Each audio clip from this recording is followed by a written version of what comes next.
Hi, and welcome to the 5-Minute Safety Series. My name is Michael Terry. I'm from Momentum Safety and Ergonomics, and in this series we try and tackle some key health and safety topics, and we try and get it done in around 5 minutes. Today we're going to be tackling work health and safety risk management. As an overview, we'll tackle some of these topics in a lot more detail in future videos, but today we're just going to be looking at it in general terms. So let's get straight into it. Firstly, some key terms. One of the key terms that we need to understand is hazard. A hazard is something that has the potential to cause harm. And in our case, we're going to be talking about harm to people. Risk also considers the likelihood that that harm might actually occur. So typically here we'll be looking at something like a risk score. And risk factors are those things that increase the likelihood of that injury or harm. And they're critical when we look at risk control and working out doing risk assessments, working out what level of risk we're talking about. Now, when we want to understand risk management, we need to understand the risk management process, and it's a 4-step process that we always must go through if we're doing this really well. Step 1 is about identifying hazards. So in risk management, we need to know the things that could go wrong, and that's through hazard identification. Step 2 is working out how bad it is, so assessing the risk, and there's various processes that we will use for that. Step 3 is about controlling the risk, so we need to obviously reduce that risk for those hazards that we determined that were of a high risk. And step 4 is about reviewing those control measures, making sure the things that we put into place are working or haven't introduced any new hazards. And all of this is underpinned by good management commitment and appropriate worker consultation. Okay, let's have a look at firstly hazard identification. It's really important that we know the things in our workplace that might cause injury or harm to our workers or the members of the public. To do this, we need to obviously talk to our workers. They will know a lot of this stuff already. We need to devote time to hazard identification in our safety meetings, including pre-starts. We could use things like whiteboards or suggestion boxes.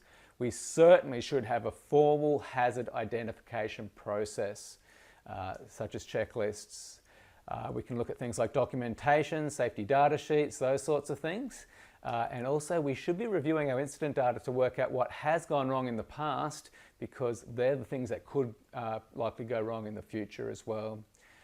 When we get to the point of assessing those risks, we can really do it in 2 ways. It depends on what we're risk assessing. There's our task risk assessments and non-task risk assessments. Task risk assessments will include things like JSAs or safe work method statements. Non-task risk assessments will be looking at an item or a place, like an item of plant, chemical, or something like a confined space, for example. Now, these all have different ways of doing our risk assessments. Risk control is what we do to reduce that risk, and here we must consider both immediate and long-term controls. Some things will need to be fixed up very quickly, some things will need a little bit more planning. We must also consider something called the hierarchy of control, which we will be spending more detail on for sure. The hierarchy of control looks at what's effective versus what's not so effective when it comes to controlling our risk. We must assign responsibility and also make sure that worker consultation is involved when we're determining the controls. Finally, we must review our risk assessments and our risk management process. We can do this through formal hazard inspections. We could use things like risk registers and assign risk review dates on those. We might use our safety committee meetings or other types of meetings to do our risk reviews, but it is critical that we do it because we need to know whether the things that we actually put in place are actually working and if they have potentially introduced other hazards into the workplace as well.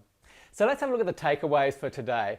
Really, the main takeaways are that risk management is a critical part of our overall quality, health, safety and environment systems.